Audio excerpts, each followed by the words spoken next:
Yo quiero casi que hagamos un ejercicio de recordar cómo empiezan los 80s y cómo terminan los 80s. Así es como en una de esas películas que arranca con luces y se va poniendo oscura a medida que avanza. Yo no es la primera vez que digo estas cosas porque cuando hicimos sumas y restas lo hicimos así. ¿Sabes cuál es el problema en que te vas a meter? Que te vas a llenar de plata, marica. Ve, tengo clientela por toda parte, huevón, ya se dieron cuenta, la mercancía mía, puedo sacar 1000 kilos, marica. Si tú ves la película, digámoslo, pues las cosas buenas que la gente veía del narcotráfico, nadie cuestionó todo eso. Y las restas llegaron en cierto momento, porque obviamente las restas llegaron, pero las restas realmente empiezan sin que nadie lo espere, empiezan en el momento en que... Permítame leer un poema de Eli Ramírez. Mis parientes antiguos, según chismes, eran brujos, duendes y matones. No creo en las palabras y con los hechos dudo. Cuando hablan de la mentalidad, digámoslo, de las sociedades, Sí. ¿Cuál era la mentalidad en ese momento? Eso era la mentalidad. Eso es lo que los muchachos dicen y piensan y hacen. Como dicen ahí, ¿cierto? Eran brujos, Brujos, duendes y matones. duendes y matones. Y si alguien llegaba a la casa, se escondía.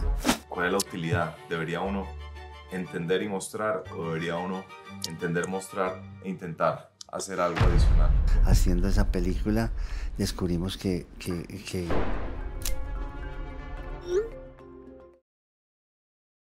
A ustedes, pensamientos, agradezco que no me hayan traicionado y que se hayan escondido tan hondo detrás de mi cara, que yo haya estado con tanta gente en fiestas y reuniones de trabajo y ustedes hayan permanecido silenciosos sin hacer huir a nadie de mí y no hayan hecho ruido involuntario como lo hacen algunos vasos o sillas que se caen de extraña inquietud.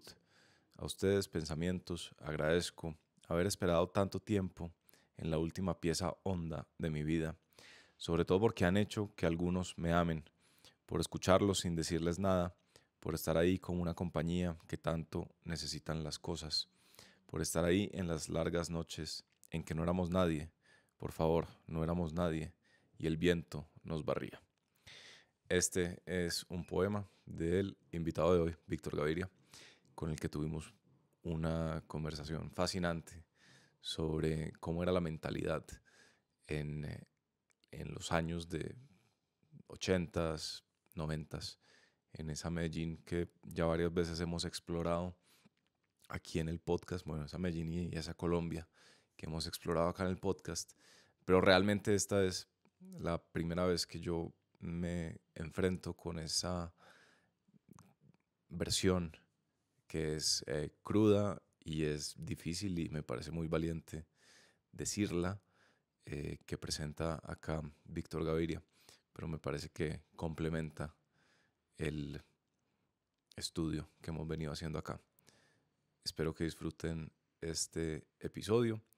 Recuerden que todos los jueves sale mi newsletter, que a veces tiene que ver con temas que tocamos en este podcast, otras veces no, pero es finalmente un ensayo semanal al que pueden acceder yendo a andresacevedo.substack.com, que dejo aquí en el link de la descripción.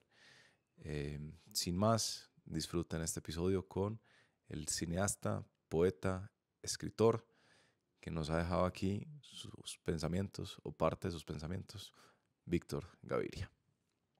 ¿Cuál película te aburre más que te pregunten?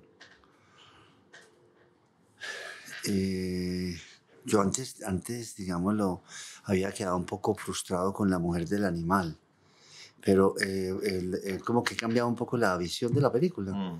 Y entonces, ya por ejemplo, esos diálogos de La mujer del animal me parecen interesantes, porque en un momento había mucho rechazo con la película. La Es que verdad, es intensa, ¿no? es muy intensa, sí. Yo la vi anoche. Sí. No la había visto. Y aquí estoy. ¿Y cómo se ve esa película? ¿Cómo la ve? Pues un cinéfilo así. Toca... Te voy a quitar los ojos varias veces. No me puede ver todo el tiempo.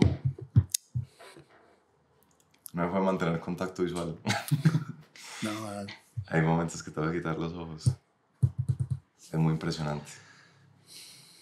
Es muy impresionante.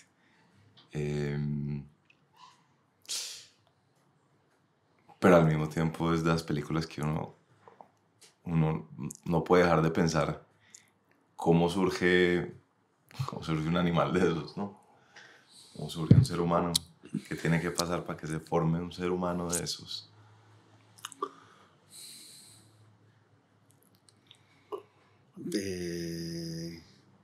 Es un producto, ¿cierto? Se nota que es un producto social ese personaje, ¿cierto? Un producto de ciertos... de ciertos resultados, digámoslo, de la violencia sociales que produce una familia donde está esa mamá, esas hermanas, como ese maltrato, como esa, ¿cierto? Sí. Esa, también como esa, cómo diría uno, como esa agresividad de unas familias que de alguna manera están en guerra contra la comunidad, ¿cierto? Y que aprovechan, la mamá en cierto sentido, aprovechan todos ellos la agresividad de este tipo para marcar un poder en el barrio, ¿cierto? Son familias que, como hay tanto delincuente y tanta confrontación, digámoslo, barrial y tantos enemigos, y tú no sabes, en cualquier momento estás en problemas con alguien del barrio mismo. Entonces, cuando en tu familia hay una persona así agresiva, una especie de animal, pues la familia eso protege a la familia. Es increíble. Claro, para uno es difícil entender lo central que son estos como estas luchas de poder, ¿no? Sí. Esta necesidad de tener poder, de ser violento, pero también es un tema de autopreservación. No lo había pensado así. Sí. Sí, y digámoslo,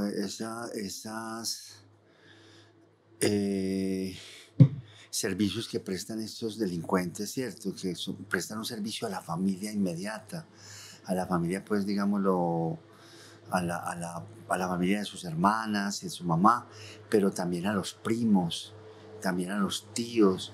Y entonces, cuando se producen como esos discursos en torno a esos personajes, siempre hay un discurso, digamos, lo que lo legitima, que lo defiende, que lo alaba, que lo es inevitablemente. Sí. Y son unos discursos, digámoslo, muy ambiguos, que son como un poco como la semilla, digámoslo, de cierta...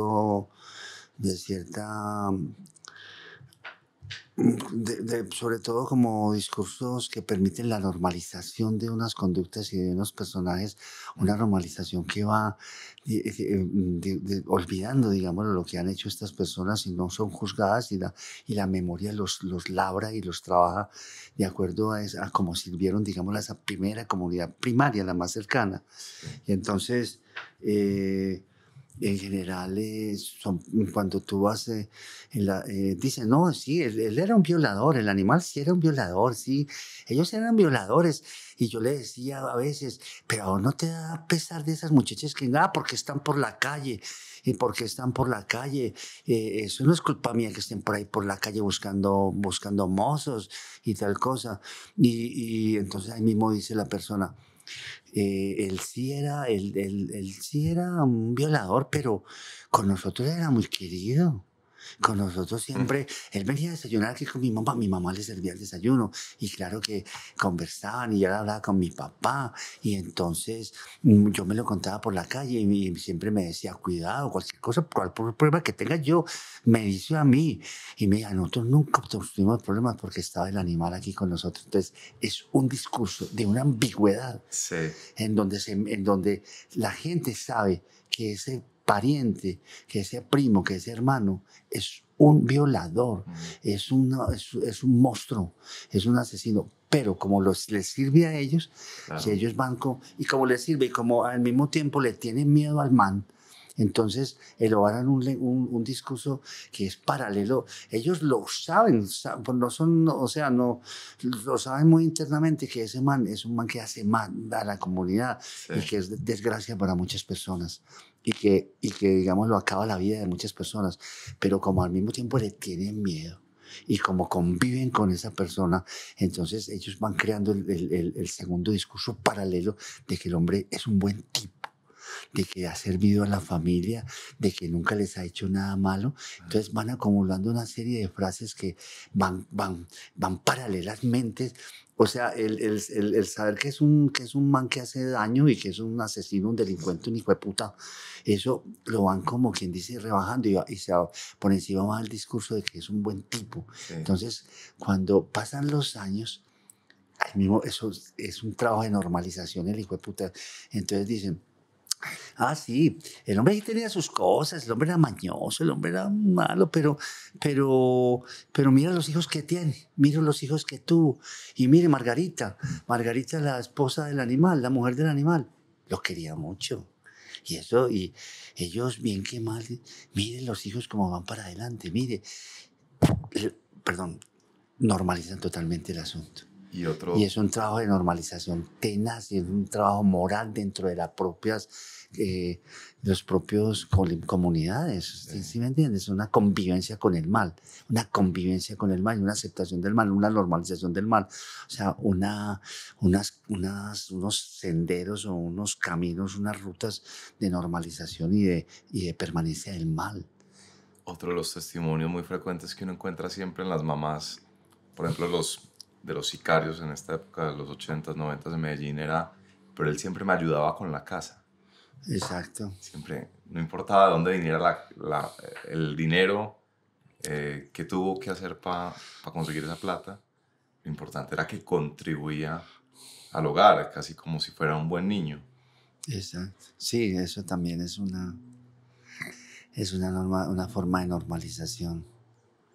Digámoslo, es interesante eso porque muchas veces uno, en una sociedad como la antioqueña, donde es tan ambigua la moral y es tan ambigua los conceptos de bien y mal, y en donde la sociedad pues convive con unos conceptos, digámoslo, de maltrato a la comunidad y un poco como de la aceptación de muchas prácticas sociales que son degradantes de todas maneras. O sea, como quien dice, la justificación y la permisibilidad que la gente se da para estar en unas economías ilegales que tienen toda su justificación, toda su racionalización, que es paralela. Entonces, pues, ser prostituta, ser prepago, ser fletero, estar en una bacrín, estar en un secuestro, atracar a la gente, vender droga, todas esas cosas que son economías clandestinas, ¿cierto? Ilegales, tienen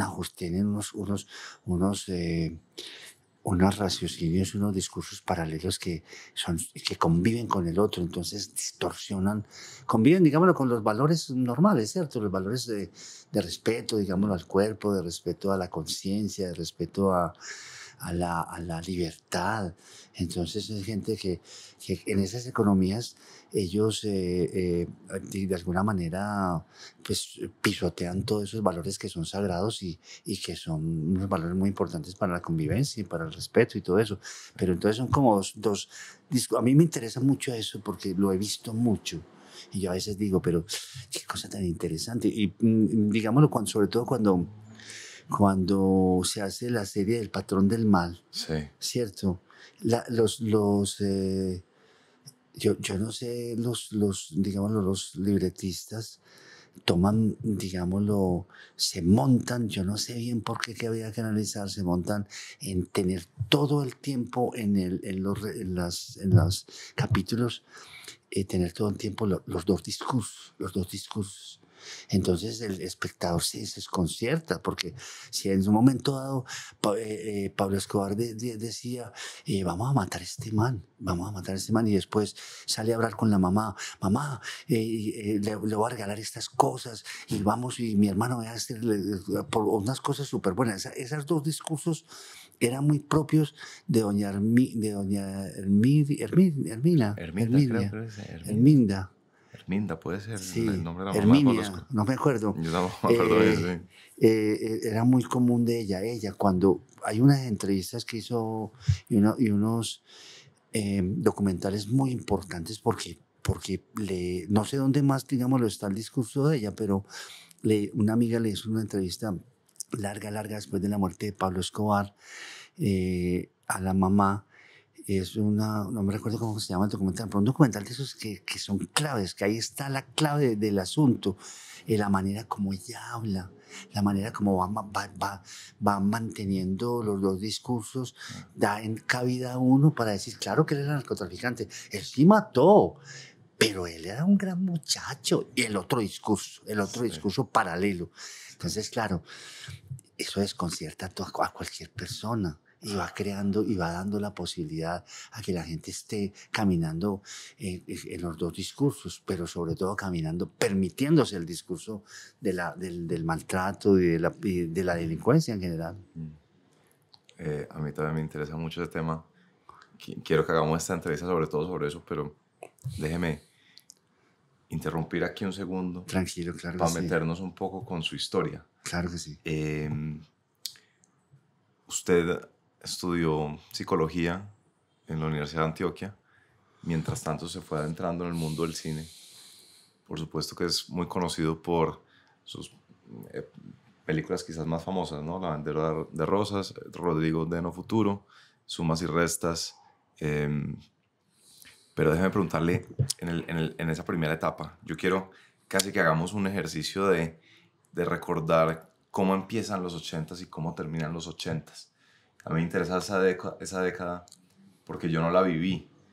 Y entonces yo quiero saber si es como en una de esas películas que arranca con luces y se va poniendo oscura a medida que avanza, o cómo era la percepción y las sensaciones de ser una persona en Medellín en esa década quizás tan decisiva, tan impactante, tan loca, ¿no? Tan loca, sí, era la palabra, tan loca. Sí, claro. Hable un poquito como de ese, no sé por dónde nos pegamos, si es su vida con sus primeros cortometrajes, si hay que hablar de Que pase el aserrador, que me pareció curiosísimo que estuviera dentro de su portafolio de producciones, y si por ahí nos vamos metiendo en esa secuencia de comienzos de los 80 hacia los 90, pero lo dejo que usted me guíe porque usted tiene más criterio para eso. Digámoslo, a mí me parece muy interesante tratar de reconstruir unas épocas, digámoslo, obviamente sabiendo qué ocurrió, qué pasó esto, que, digámoslo, ocurrió lo de Pablo Escobar al comienzo, cuando trató de meterse pues a ser representante pues de estar en el Congreso, y luego cuando lo sacan, después la muerte de Lara Bonilla, todo eso, todas esas cosas que son los hechos. Sí. Esos hechos muy interesantes, pero qué bueno que paralelamente también se fuera creando o escribiendo también la forma como la gente recibía esos hechos y opinaba de esos hechos y qué significaban esos hechos para la gente. O sea, como un poco pues lo que yo he oído, que cuando hablan de la mentalidad, digámoslo, de las sociedades, ¿cuál era la mentalidad en ese momento? Porque una cosa son los hechos, otra cosa es la mentalidad. Claro. Y entonces es muy, al final, cuando tú ves los años 80 y los años 90 y todo eso, quedan los hechos nomás.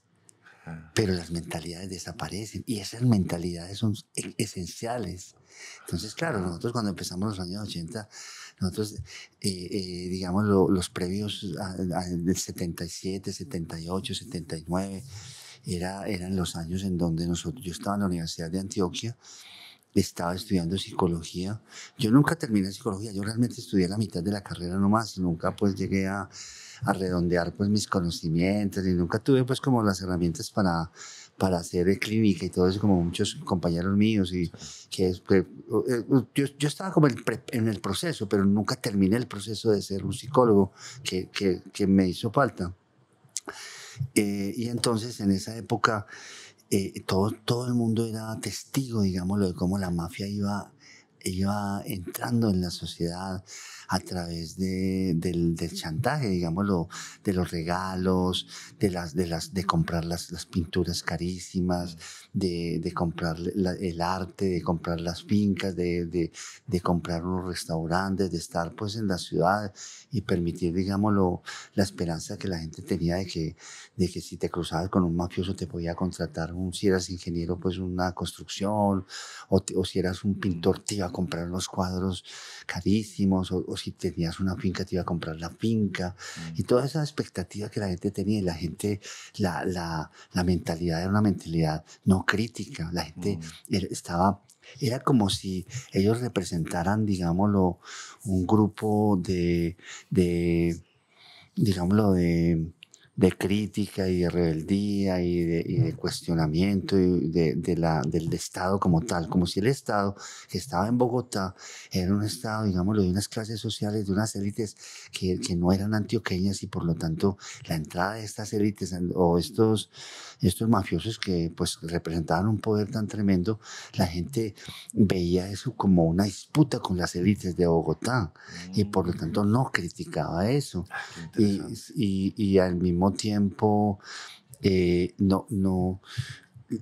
no sé por qué no se criticaba no es que la gente no supiera, creo que no sabía, pero al mismo tiempo no le interesaba saber, y más bien querían borrar de dónde provenía ese dinero. Y entonces nunca se hicieron la pregunta que ese dinero venía de la venta de la cocaína, de la droga. Y entonces, pero eso, como si aquí en Colombia eso no tuviera ningún problema. Eso era un problema que más bien se manifestaba cuando se exportaba la droga y demás.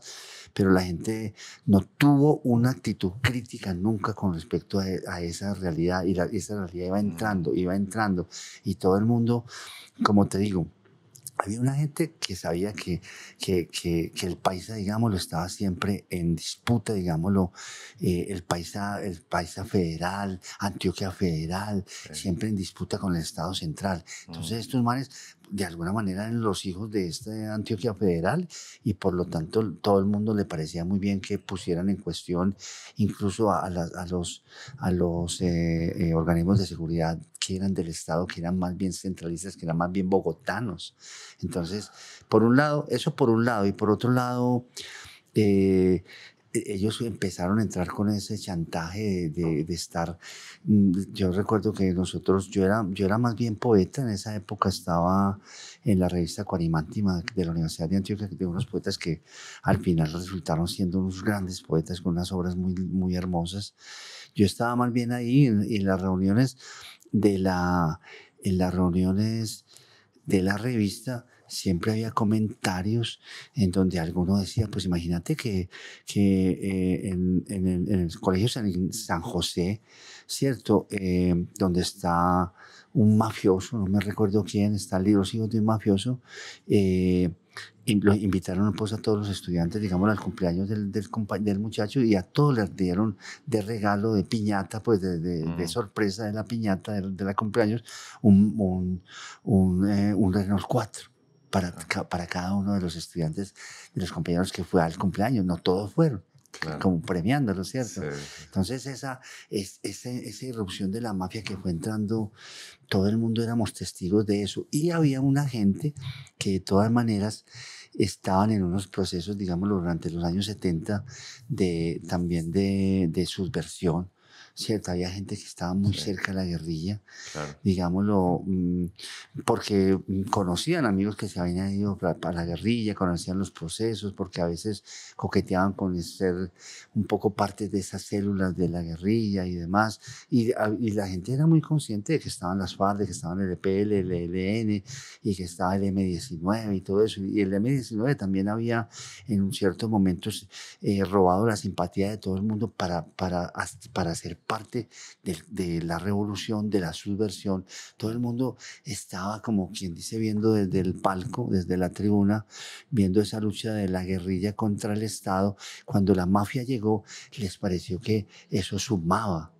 La guerrilla más la mafia sumaba, entonces aportaba, entonces esa insurrección, esa subversión tenía mucho futuro. Era posible que, incluso la gente de izquierda empezó a pensar que la mafia podía ser un elemento muy importante para que la revolución se diera, porque era gente que tenía plata, era gente que manejaba pues obviamente armas y explosivos y era una gente pues que estaba en la guerra y que tenía muchas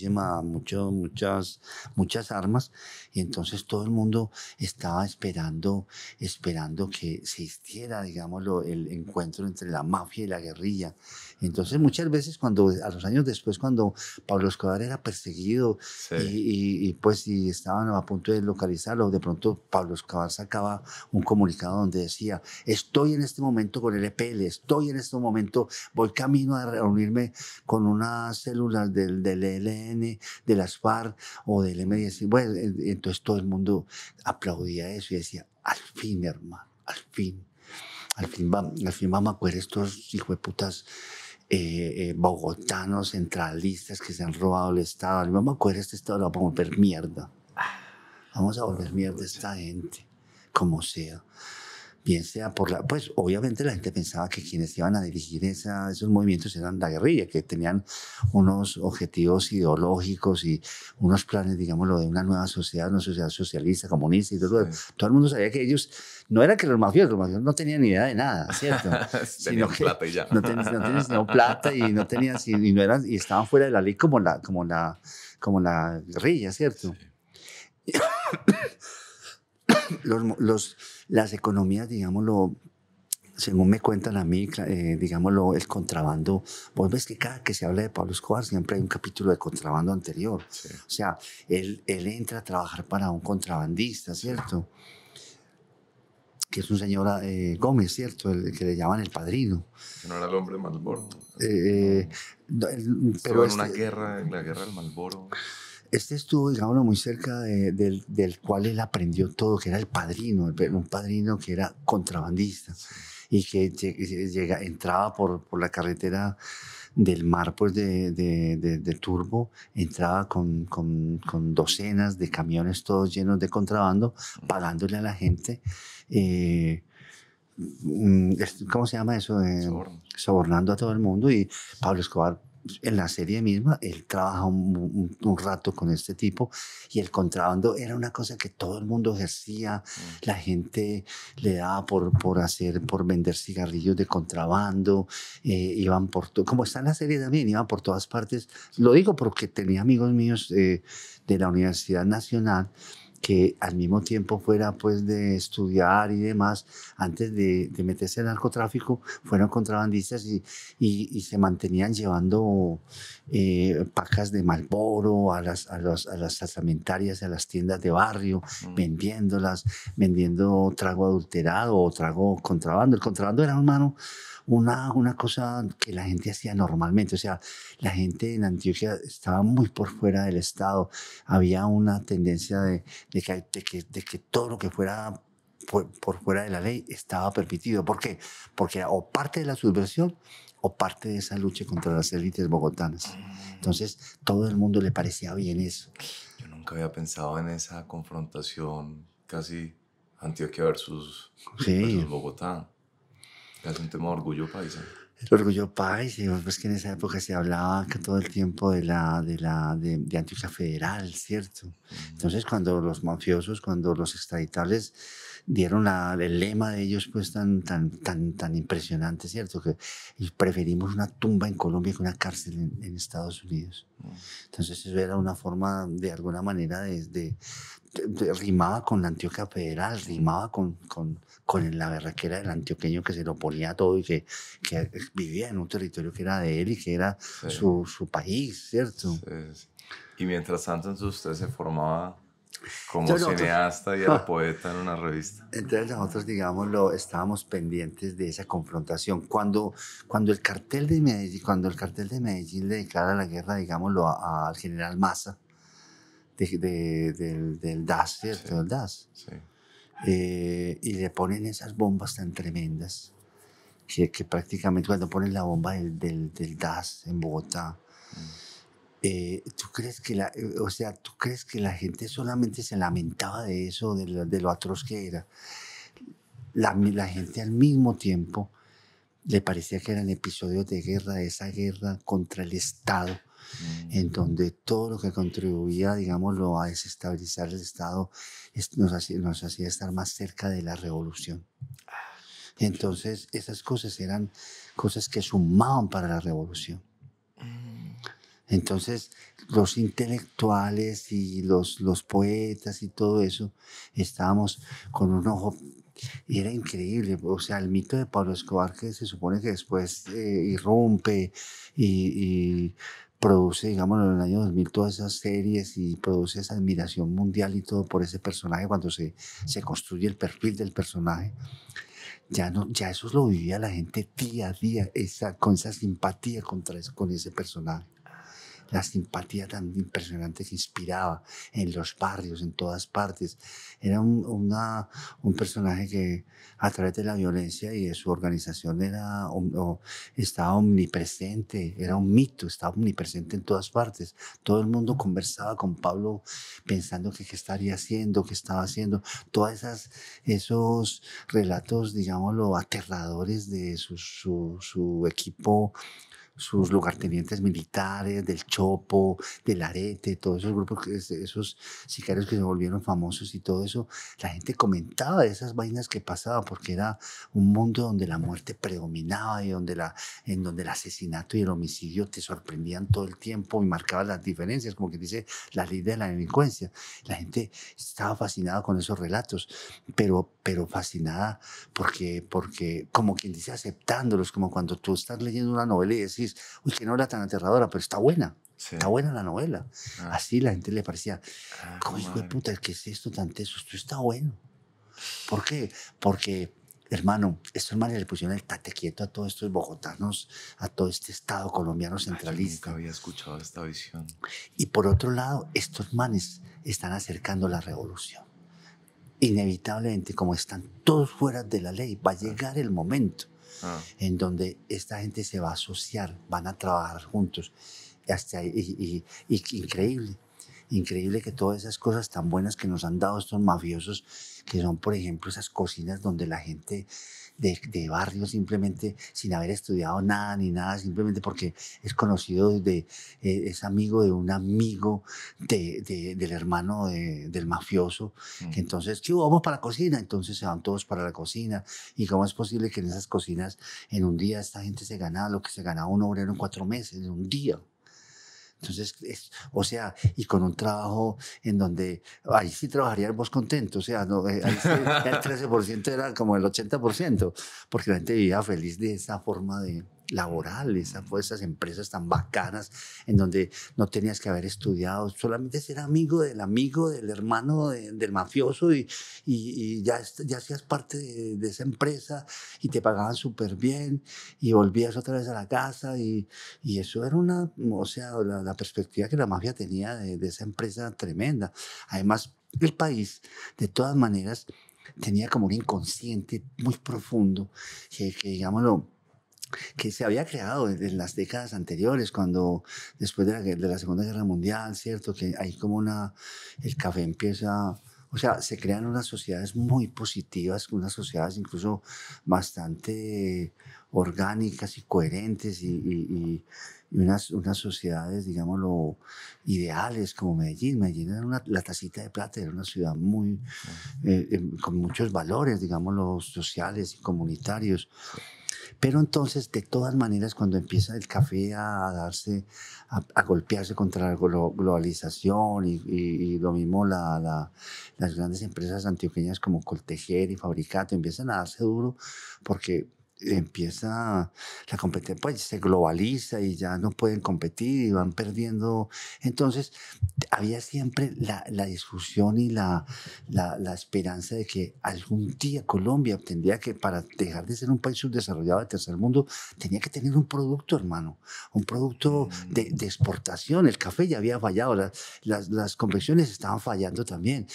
Estaba esperando un producto que llegara, que fuera, que que fuera el primer mundo directamente, que no fuera una materia prima barata, sino un producto procesado industrialmente. Entonces ese inconsciente brota, ¡pra! Cuando sale ese producto que se llama la cocaína y todo eso, que es fruto de unas empresas, porque el narcotráfico de todas maneras era una empresa. Claro. No era solamente, digámoslo, gente que está por fuera de la ley y demás, sino que había una, ¿cómo se llama eso? Sí, una organización. Había una organización. Una logística, y había, había unos procesos. procesos y había una cosa que se me olvida, pero que yo cada rato, que por ejemplo en sumas y restas, yo me di cuenta que yo había hecho, digamos, los sumas y restas, el guión y todo eso, con base a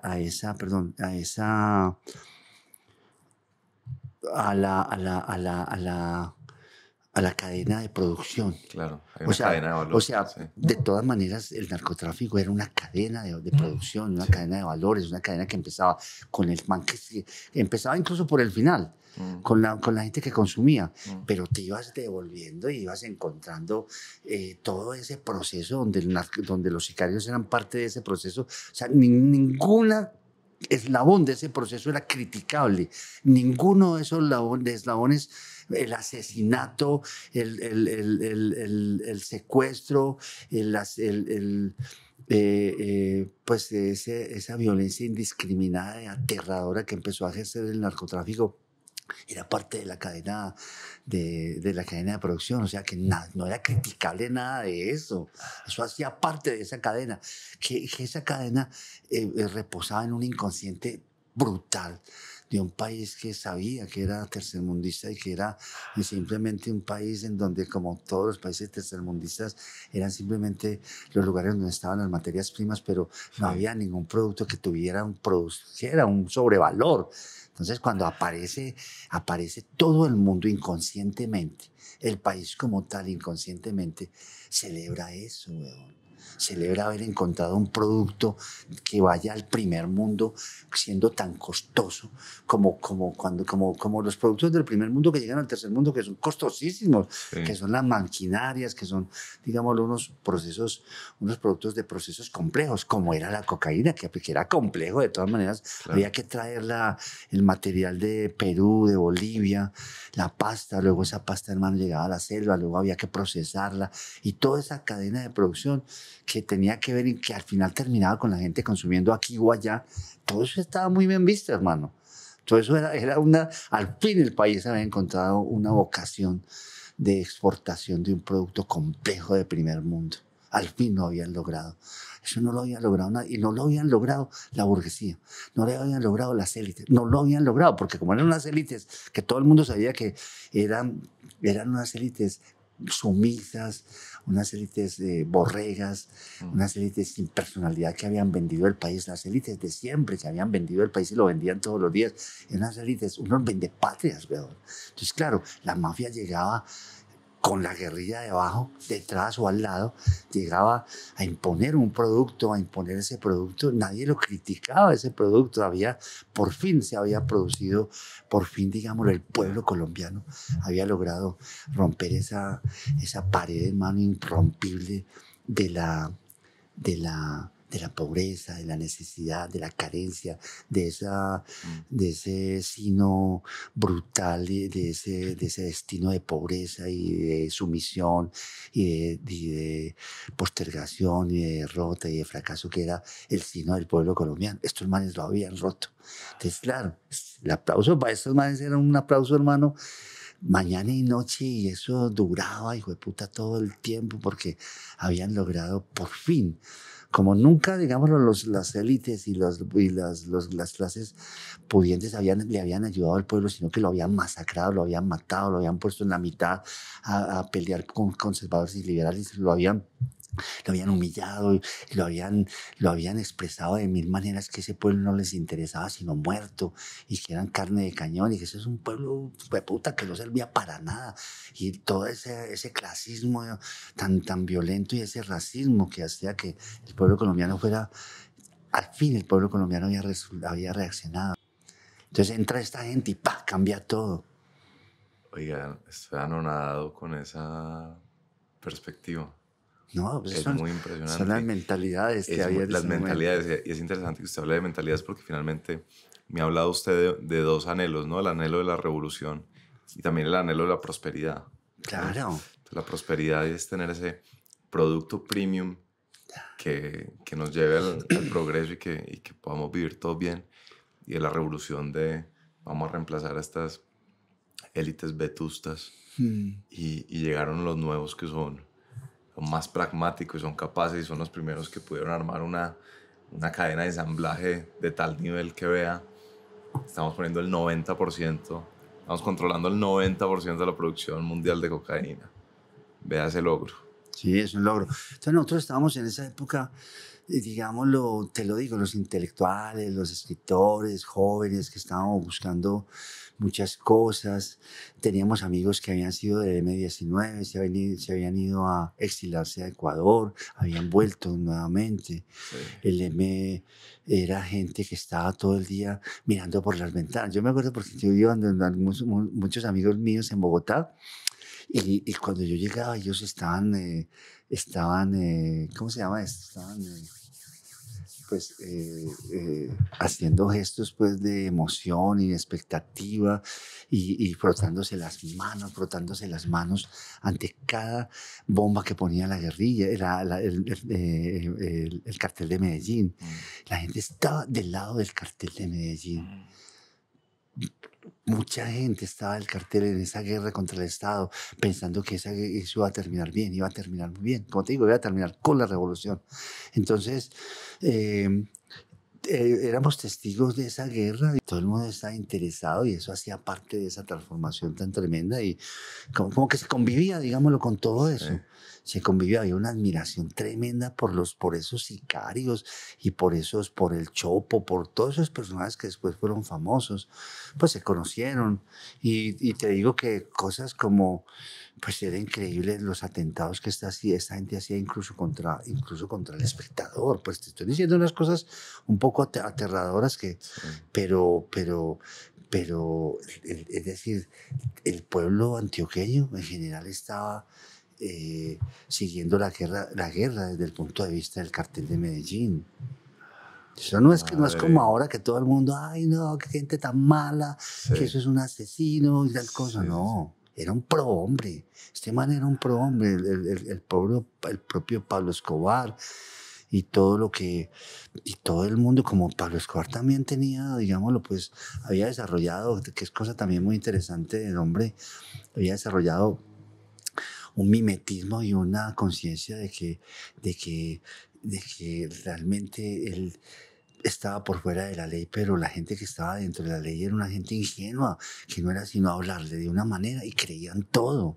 No era sino decirles que eso era mentiras, que estaban siendo perseguidos, utilizando el mismo lenguaje de la guerrilla. Entonces ese lenguaje inmediatamente lo ponía él como un hombre que estaba en la subversión, en la transformación del país para un país más justo y demás. Y entonces todo lo que él hablaba desconcertaba a todo el mundo. Él tenía la manera de desconcertar porque él se daba cuenta que no había una manera más poderosa de desconcertar a la gente y en cierto sentido pues de poner a la gente al lado de uno, que decir unas mentiras muy bien dichas, como lo hacían los políticos y todo eso, decir el pueblo colombiano sabe que yo soy una persona que respeto a mis acuerdos y mis promesas y todo eso, y todo el mundo queda aterrado con esa forma de hablar de este man que copiaba exactamente, digamos, las mismas fórmulas retóricas de los políticos y de todo eso, y desconcertaba a todo el mundo, un man que hablaba de parte de la verdad, de parte de los derechos humanos, más sabía que tocaba esos temas y que todo el mundo se orinaba con eso. Se quedaba, la gente inmediatamente eso lo derretía, lo desconcertaba. Entonces él iba diciendo esas mentiras en todas partes, ese lenguaje tan tremendo, y todo el mundo le creía todo eso. Y no había una conciencia de pronto estamos del lado equivocado, no había dudas, no había, puta, pero finalmente no había dudas, esta gente está haciendo cosas malas. No había reproche moral. No había un reproche moral. porque digámoslo, desde la subversión, desde el pensamiento revolucionario de las universidades, de los estudiantes, y había cantidades, docenas, centenas de personas en la guerrilla urbana y todo eso. Era también un momento donde desde el contrabando y en general desde también el fracaso, digámoslo, de la industria antioqueña, las instituciones estaban muy cuestionadas. Las instituciones eran instituciones corruptas, robadas por las élites, unas instituciones que eran todas intervenidas desde adentro y no eran instituciones pues, del pueblo. No eran instituciones, digámoslo, democráticas, no. Entonces todo lo que cuestionaba el régimen, el status quo, el sistema, todo lo que cuestionaba, que era cuestionado por el cartel de Medellín y por las guerrillas, eso estaba bien, todo eso estaba bien. Hoy en día cuando uno ve documentales de esa época, lee libros de esa época, puede notar muy fácil el gran daño que hizo el cartel de Medellín, Sí, claro, que hizo claro. Pablo Escobar. No, es peligroso eso, pero la verdad es que ese estudio de las mentalidades es necesario, es importante. Y digámoslo, pues yo no es la primera vez que digo estas cosas, porque cuando hicimos Sumas y Restas, lo hicimos así. Sumas y Restas es una película que tiene estos presupuestos. Sí. O sea, Sumas, la gente admitió el narcotráfico, admitió todo eso. Si tú ves la película, la primera parte de la película es la...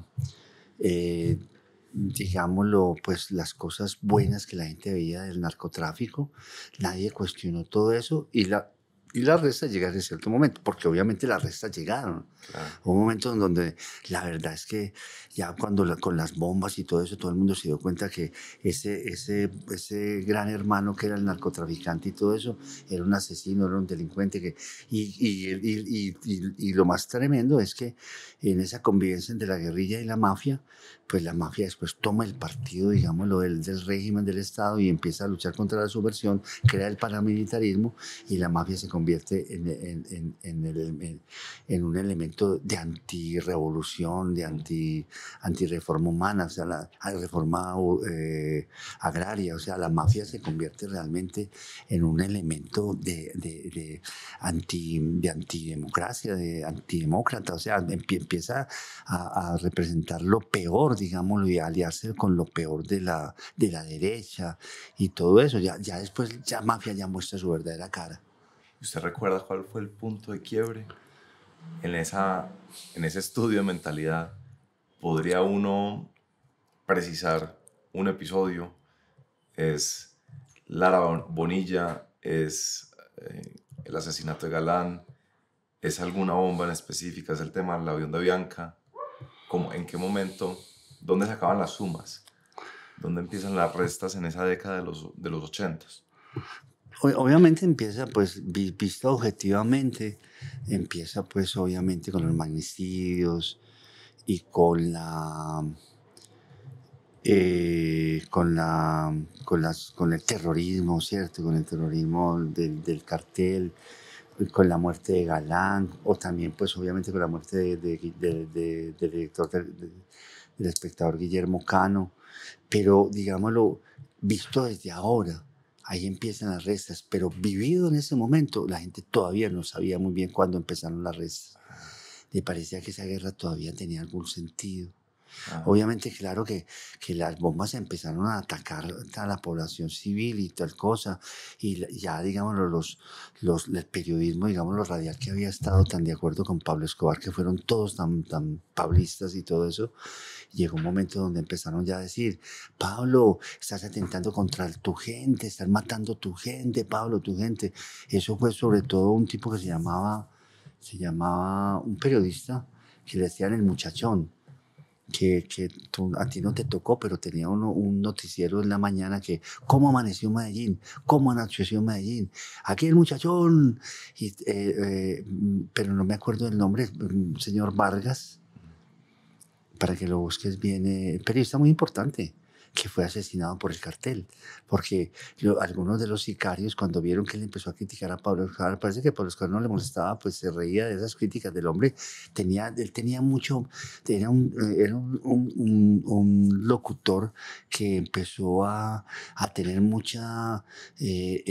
digámoslo, mucho éxito en su manera de leer las noticias, de comentarlas. Empezó, digámoslo, las noticias que le daban, él las editorializaba y las transformaba, las narraba a su manera y tal cosa. Empezó a tener mucho poder, fue famosísimo el hombre, la gente hacían eventos donde él iba y se reunían miles de personas. Pero entonces hubo un momento donde los propios sicarios de Pablo Escobar le dijeron: vamos a regalarle a Pablo este man, que este man está haciendo mucho ruido, está haciendo mucha bulla, mucho ruido, y lo mataron a este man. Lo mató el cartel. Pues, pero ya la gente empezó a reaccionar, duramente. Y digámoslo, las restas empezaron, digámoslo, a nivel de la opinión y de lo que pensaba la gente de los barrios populares y la gente, los que estaban, digámoslo, al borde de la revolución, con la idea de que en algún momento la revolución sí iba a ser posible y todo eso. Esta gente no leyó eso como restas. Solamente los que padecieron personalmente, digámoslo, la violencia de la mafia, es decir, los que fueron secuestrados, los que fueron robados, los que fueron, pues, obviamente, parte de las víctimas de las bombas. Las víctimas fueron las que empezaron a darse cuenta que eso restaba.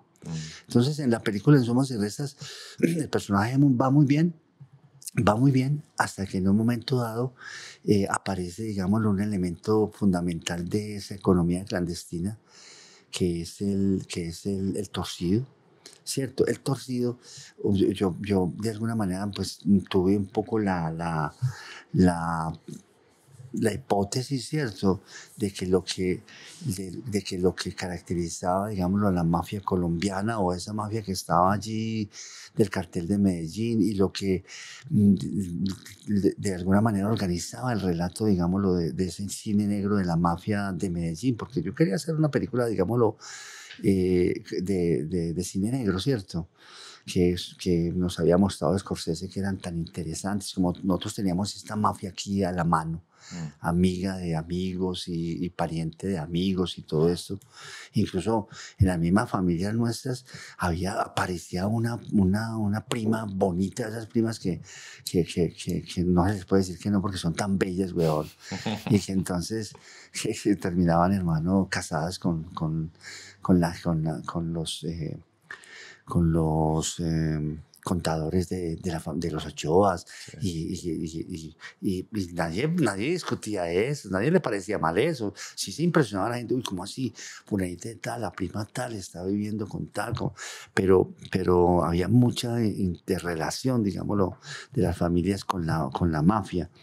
Y entonces, lo que yo pensé que era muy importante si uno hacía una película de cine negro, pues obviamente yo no me iba a ir pues por esos clichés del cine negro que se dan muchos cineastas, digámoslo, del tercer mundo, cuando hacen mafia, y es que empiezan a poner detectives y gente con gabán y gente con sombrerito, y el detective clásico y todo eso. No, la mafia acá tenía un elemento fundamental que había que ponerlo en la película, que era el torcido.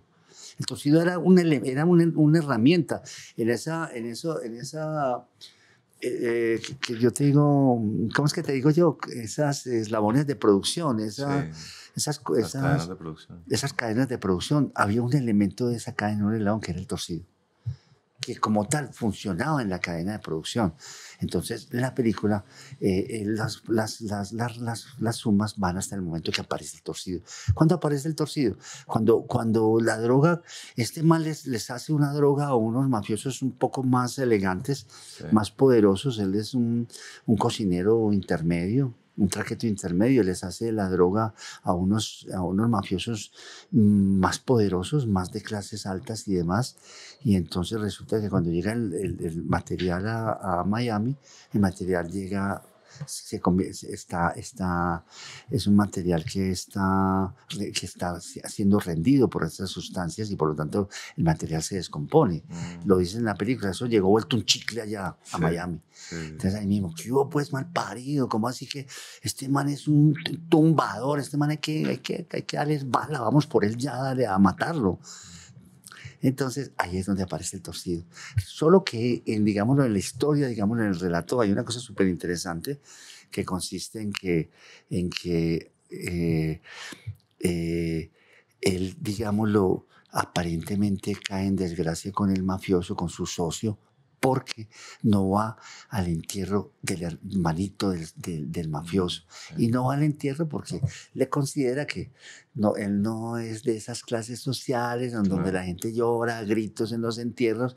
Él es de unas clases sociales en donde la muerte no es tan importante y entonces no va al entierro y ahí queda y ahí le cogen la mala y entonces lo secuestra el socio y le pasa todo. Ahí empiezan las restas para él, pero las restas realmente empiezan, digámoslo, sin que nadie lo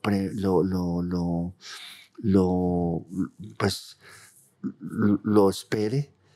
Empieza en el momento en que ese material se convierte en un chicle allá en Miami.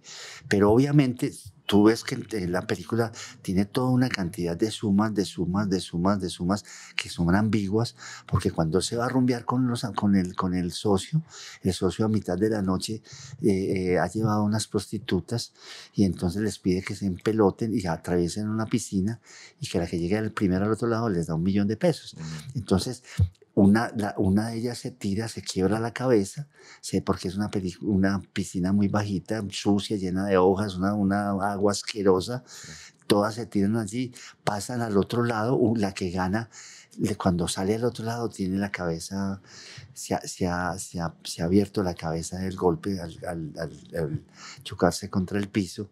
Y entonces este man se da cuenta de eso y el mafioso le dice: usted, no, hermana, cámbiese esa cabeza por hijo de puta, no se ganó $1 millón de pesos, cámbiese esa cabeza por otra.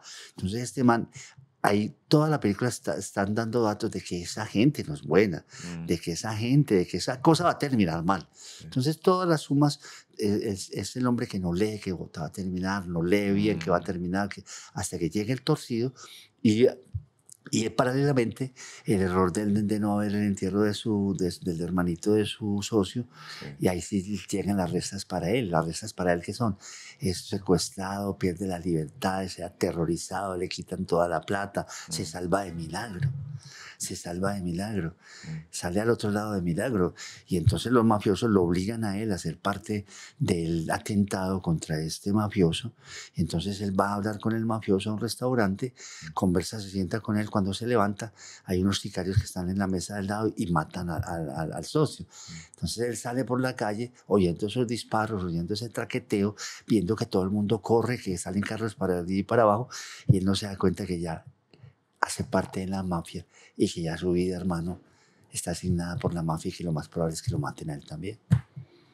¿Cuál cree usted que es el costo de no hacer esta evaluación de cómo era en verdad? Yo creo que una cosa que han hecho sus películas es mostrarlo, así sea crudo, pero mostrar cómo es la vuelta, cómo es la jugada, cómo es la vida de un pelado de barrio, cómo es la vida de una pelada de barrio que vende rosas, cómo es el tipo de clase media alta que se involucra en el negocio del narcotráfico y que, a pesar de que almuerza con plátano maduro como el resto de nosotros, está asociado con un mafioso maluco que lo va a llevar a su perdición. Yo creo que usted ha hecho eso, ¿no? Mostrarlo. Eso que estoy diciendo hoy de una manera pues un poco descarnada era la mentalidad de la época.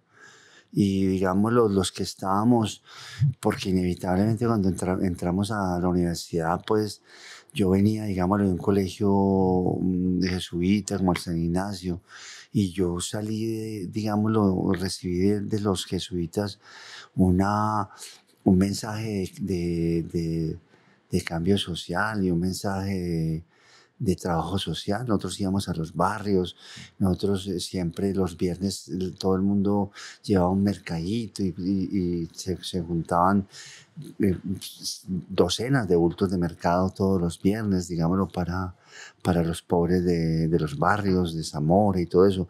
Y uno salía con una tendencia, digámoslo, a cambiar la sociedad, por una sociedad más justa. Y entonces entra a la universidad y obviamente la pregunta es, bueno, ¿cuándo va a cambiar esta sociedad? ¿Cómo la vamos a cambiar? Obviamente yo tuve nunca tuve simpatías por la guerrilla, ni tuve pues cercanías ni nada. Yo siempre, a mí siempre eso me asustaba muchísimo y me parecía que eso no era, me parecía que no era un camino para nada, pues cierto. El camino mío era un camino de la cultura, el camino del cine, el camino, pero siempre, digámoslo, desde el punto de vista del cambio, de la revolución y en ese sentido estábamos pues casados con la necesidad de que el país cambiara, ¿cierto? Y entonces yo tuve la fortuna, digámoslo, pues de hacer cine y, digámoslo, las mismas circunstancias de la sociedad, de esa mentalidad de esa sociedad que era permisiva y que le parecía admirable, digámoslo, la emergencia de estas clases sociales pobres y vencidas y fracasadas que emergían, digámoslo, vencían la pobreza. Entonces había una simpatía inevitable con todas esas clases de la gente que vencía la pobreza y, digámoslo, una cierta permisibilidad que es la que mismo que hace que el personaje de Sumas y Restas se relacione muy fácilmente con estos mafiosos, siendo que es un ingeniero, siendo que su papá es el dueño de una empresa de transportes. Él se relaciona muy fácil con toda esta gente y convive con ellos y todo eso, porque así se convivía la sociedad antioqueña con la mafia. Esto que pasa, la película de Sumas y Restas es una película totalmente documental. Todo eso que está ahí ocurrió. Entonces, esa permisividad, esa amistad que se empezó a dar entre un man de clase alta, de una familia, digamos, que eran dueños de una empresa de transportes, hablando con los sicarios los sicarios de su socio en el parqueadero, había una amistad. Esa conversación entre este ingeniero con los sicarios y guardaespaldas de su socio, esa amistad, esas conversaciones y todo eso, eso era algo que se daba en esa época totalmente. Eso fue lo que permitió que yo, digámoslo, entre otras cosas, empezara a desarrollar un cine, a buscar un actor que me comunicara con la sociedad, que era el actor natural. Yo necesitaba encontrar un elemento para poder entrar profundamente en la sociedad y para entrar pues en las comunidades de los barrios y digámoslo, porque la verdad es que como te digo, como unas personas que estábamos jugadas a la revolución, no a la revolución de la guerrilla, a la revolución como fuera, cultural y todo eso. Nosotros, digámoslo, ese diálogo que permitió el narcotráfico entre unas clases altas y unas clases muy bajas, ¿cierto? Ese diálogo, porque ese diálogo se dio. Eso fue lo que a mí me permitió también ir encontrando el camino del elemento del actor natural. Ese actor natural era un actor con el que yo también empecé a conversar. Y eran pelados de barrio que eran ladrones y todo. Y yo conversaba con ellos sin ninguna remilgo, digámoslo, ningún escrúpulo moral. Yo hablaba y todos hablábamos con esos muchachos que hacían parte de la delincuencia, que hacían parte un poco del cartel de Medellín, porque como que la sociedad había abierto una puerta, se había abierto una puerta y se había posibilitado un diálogo. Ese diálogo que lo había posibilitado, digámoslo, la irrupción de la mafia y todo eso, fue lo que a mí también me permitió, digámoslo, creer en el actor natural y buscar a los actores naturales de Rodrigo de No Futuro, y esos actores naturales me mostraron la cara, me dijeron quiénes eran, me dijeron de dónde venían, nos contaron a todos que ellos no tenían, ellos, como el libro de Alonso, ellos no habían nacido para semilla, ellos eran No Futuro, y que ese era el signo de su destino, el ser No Futuro. Y entonces, digámoslo, lo hermoso de todo eso es que apareció, digámoslo, por todos esos motivos, unos cuerpos y unas personas y un habla y una forma de ser que estaba asignada, obviamente, por que eran víctimas, digámoslo, de la pobreza, del despojo, del egoísmo social, eran víctimas de todo tipo de atropellos, eran unas personas que se presentaban ante la cámara y era obvio que habían sido despojados de sus derechos humanos, eran obvio, la cámara lo mostraba. Permítame leer un poema de Eli Ramírez, que fue muy influyente para usted, de su libro En la parte alta, abajo, que también fue muy influyente. Ajá. Voy a seguir diciendo quién soy yo, fuera de tantas otras cosas que soy. Lo voy a seguir diciendo sin achantarme. Nací como muchos otros, no soy el único, en medio de disparos de revólver y fusil, en medio de regueros de sangre. Oh, San Sangre, que te acabaste de coronar de santidad en este siglo XX. Me enseñó desde pelado la vida como es la vida. Tengo en mí un poquito de cosas buenas y muchas cosas malas en mí tengo. Mis parientes antiguos, según chismes, eran brujos, duendes y matones. Y si llegaba un forastero a la casa, se escondían. Odio a los hombres y a sus máquinas. Odio los trapos sucios y feos que me pongo. Y odio la ropa fina y bonita. En la ciudad aprendí a no querer siquiera un árbol o un animalito. Ah, la suerte con su sueño sereno fresco no se preocupa de la vida. Confianzas con nadie no me gusta, ni siquiera con la cucha y los hermanos. Me vuelvo un zancudo y salgo volando picando en un cerebro. No creo en las palabras y con los hechos dudo. Muy bien que leas vos eso, porque esa es la mentalidad. O sea, muy bueno, porque no podría yo explicártelo mejor, no tendría, pero ese poema es el poema, uno de los grandes poemas de Lee, pues de los más significativos, y ese poema sí nos desnuda. Eso era la mentalidad, eso era lo que estaba pensando el habitante de Medellín. Eli nace en el 48, se viene para Medellín porque le matan el abuelo, porque era liberal, en Sevilla, por allá por México, en un corregimiento de Sevilla. Luego le matan al papá, luego le matan al tío. Llega aquí a Belén Rincón y luego la mamá compra un lotecito en Castilla, en la parte alta abajo. Y ese dolor y esa furia y ese resentimiento y esa conclusiones que saca él de su vida no puede ser distinta, tiene que ser esa. Eso es lo que estaba ahí. Muy bueno que me parece, porque creo que ya se entiende yo lo que digo, porque yo parecería que estuviera un poco como muy perverso, pero no, eso era lo que estaba en el fondo. Cuando yo hablo con los muchachos de Rodrigo de No Futuro, esto es lo que los muchachos dicen y piensan y hacen. Eso mismo mis parientes, según cuentan, eran, como dicen ahí, ¿cierto? Eran brujos. Brujos, duendes y matones. Duendes y matones. Y si alguien llegaba a la casa, se escondían. Hay una idea de que fue la mafia la que corrompió a estos jóvenes, que fue la tentación del dinero fácil. No. Me gusta más como dice Juan Luis Mejía, que es el dinero rápido, porque fácil no tenía nada, eso tenía su complique, pero era que fue esa tentación la que corrompió a estos jóvenes, y que simplemente fue un momento en que llegó un virus y se instaló en el cuerpo de esta gente, y como si nada. Por supuesto, usted no comparte esa idea. Si algo hemos hablado antes de empezar es del continuo, y están mis antiguos, que eran duendes y matones. Claro. Y entonces está la violencia. Está el abandono, está la exclusión. O sea, esa realidad de la exclusión fue lo que nosotros, haciendo la película, descubrimos. Esos cineastas, pues, un poco tontos que éramos nosotros, haciendo esa película, descubrimos que la ciudad tenía una población y un sector y una cantidad de barrios que hacían parte de la exclusión. La exclusión es lo que corrompió a estos muchachos, esa exclusión.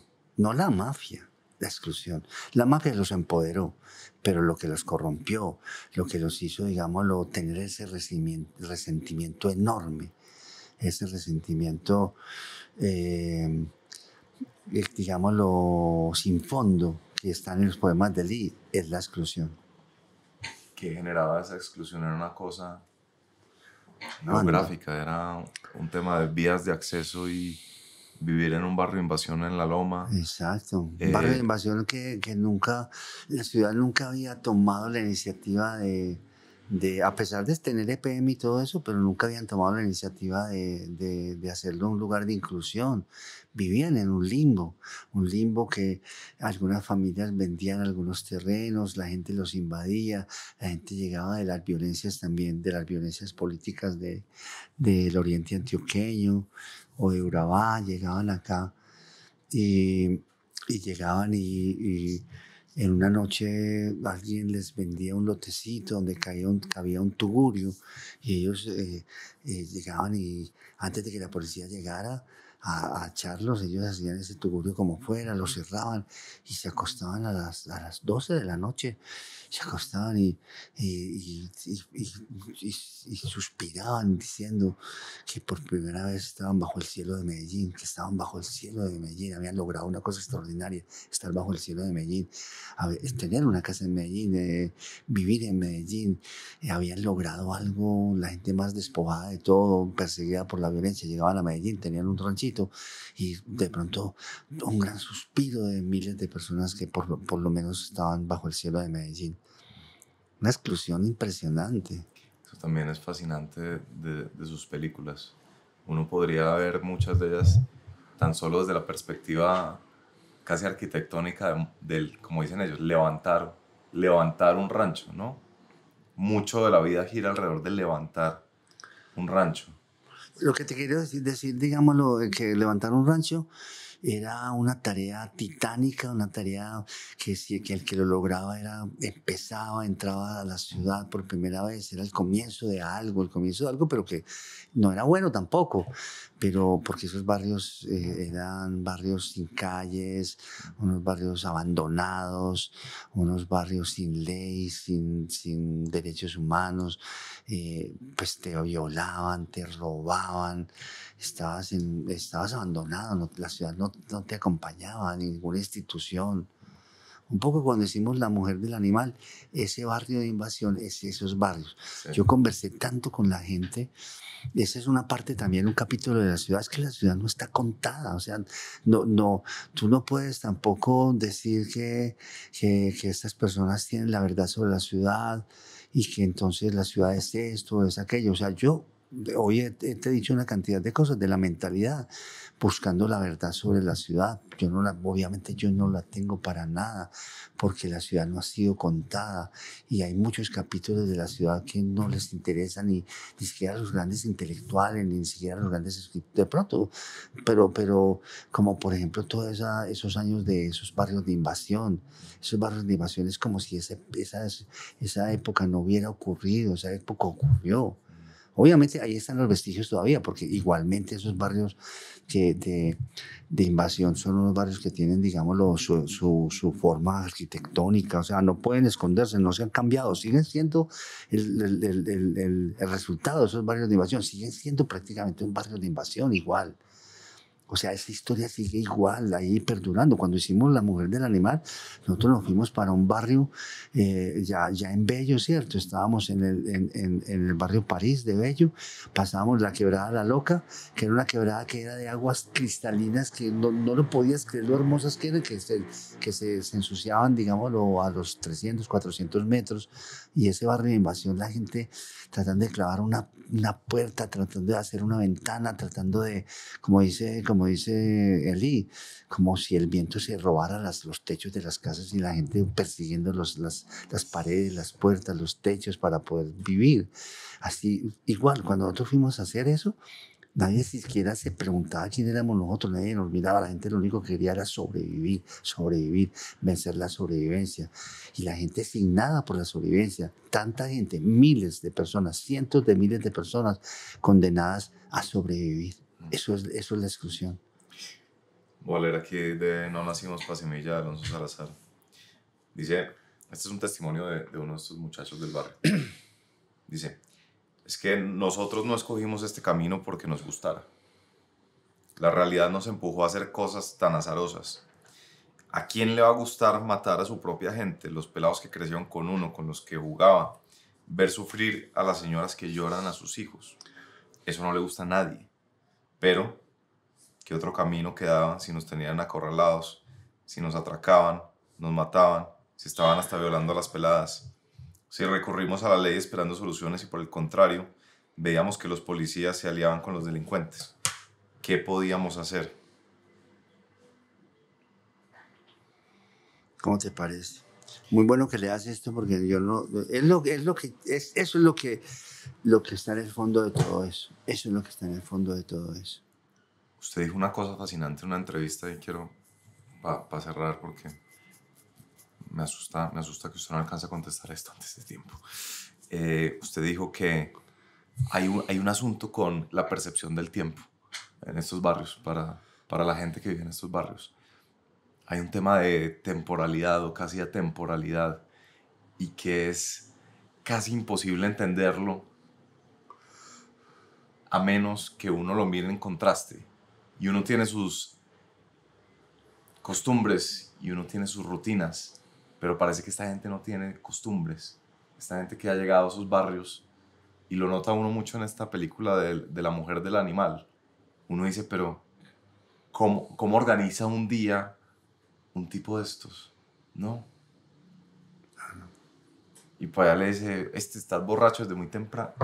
Claro. No sé si usted se refería a ese tipo de cosas. Claro, no hay costumbres. La pobreza y la necesidad y la pobreza ha bombardeado todo, digámoslo, el cuerpo de vida cotidiana de estos barrios, lo ha vuelto en pedazos. Ya no hay un lugar, no hay un lugar para pasar, no hay una forma para pasar de un momento a otro.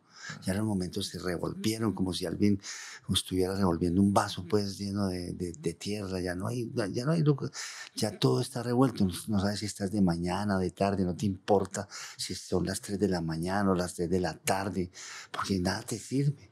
Porque ya no estás parado en ninguna costumbre, porque las costumbres en general son unos momentos de encuentro en la vida cotidiana en donde alguien sinceramente le ayuda al otro.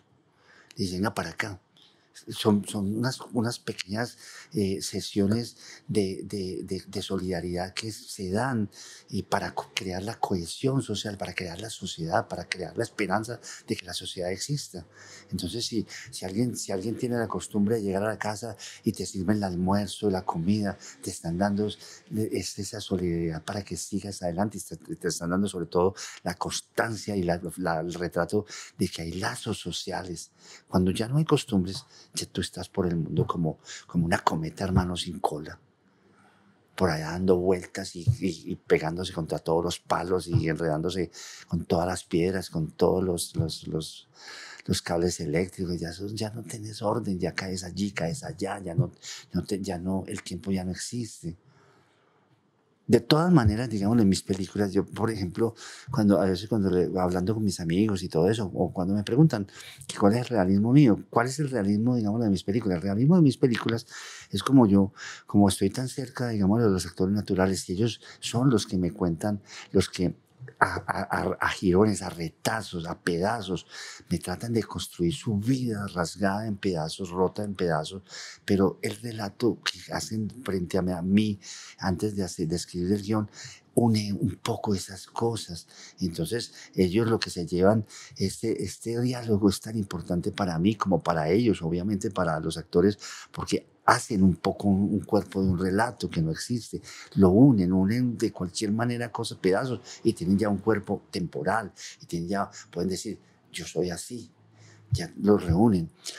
Pero entonces es tan hermoso, digámoslo, el recuerdo, digámoslo, de esos momentos sociales de solidaridad, de ritos, de costumbres, es tan hermoso. Y eso realmente es lo que convierte a las personas, digámoslo, en comunidad. Las personas, lo que hace la comunidad, ¿qué son? Los pequeños ritos, los pequeños momentos de espera, salir a esperar un bus, salir a buscar a que alguien pase por este callejón, esperar que a tal hora salga los pelados del colegio, estar en unas cosas que la puesta en escena los nota.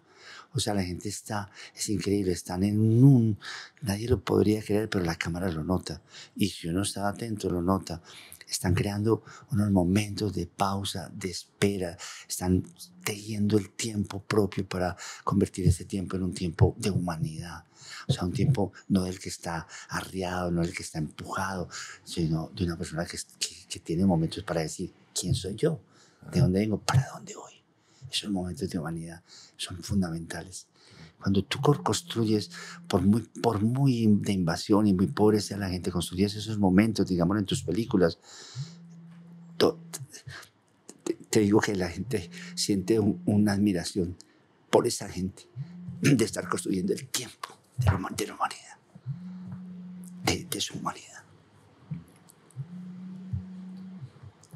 ¿A usted qué lo ha movido, aparte de entender? Este podcast mío es acerca de entender por qué somos como somos en Colombia. Claro. Y usted lo ha movido mucho, eso de entender cuál es la utilidad. ¿Debería uno entender y mostrar, o debería uno entender, mostrar e intentar hacer algo adicional? ¿Debería uno intentar intervenir? No, digámoslo, ya entender y mostrar ya es hacer algo. Ya lo otro, pues ya alguien verá qué puede hacer con eso, o construirá su vida, su empresa, o su familia, o su colectivo social, ¿cierto? O tratará, digámoslo, de empezar unas acciones que rompan la soledad, la exclusión, algunas cosas sobre eso, pero sobre todo es entender. Mostrar y entender. Lo que pasa es que el cine tiene una capacidad inmensa porque como es una máquina de grabación, ¿cierto? Y te graba el sonido y la imagen. Entonces, esa cantidad de prejuicios que hace que tú veas la realidad, que tus ojos creen la realidad cuando la veas, que no la respetes, que no permitas que sea objetiva, el cine sí te obliga a que sea objetivo. Está bien, estás escribiendo tu guión, vamos a hacer esta película por esto y esto, pero la cámara siempre te dice, mire, hay un ojo objetivo. Sus ojos que son tan subjetivos, llenos de prejuicios y de expectativas y de cegueras, y no ves sino lo que necesitas ver y demás. Pero existe ese ojo que es la cámara, esa sí ve, ese hijo de puta sí ve. Esa sí tiene, y el arte, pues yo creo, pues lo que leí alguna vez en Baudelaire, siendo un hombre, pues, el poeta maldito por excelencia y todo eso. Que fíjate, es que esta sociedad es muy maldita también, y estos pelados son también Baudelaire, estos sicarios y estos pistolocos de Rodrigo Dey, y todo eso son Baudelaire también. Pero Baudelaire decía que de todas maneras el arte tenía que ser objetivo, tenía que tener, ¿qué quiere ser objetivo? Tienes que ver al otro. El arte te tiene que permitir para ver al otro, para entender que existe el otro y que tú eres un otro también, para ti mismo, para los demás. Existe esa objetividad de ver al otro. No, eso es una lección que te da, o un camino que te da el ser objetivo, y que la cámara es objetivo. La cámara, tanto que pues que hablan de los objetivos de la cámara, que cambien el objetivo, que el objetivo 40, porque son objetivos, el cine, por eso digámoslo, mostrar con ese ojo de cíclope objetivo te permite a veces comprender.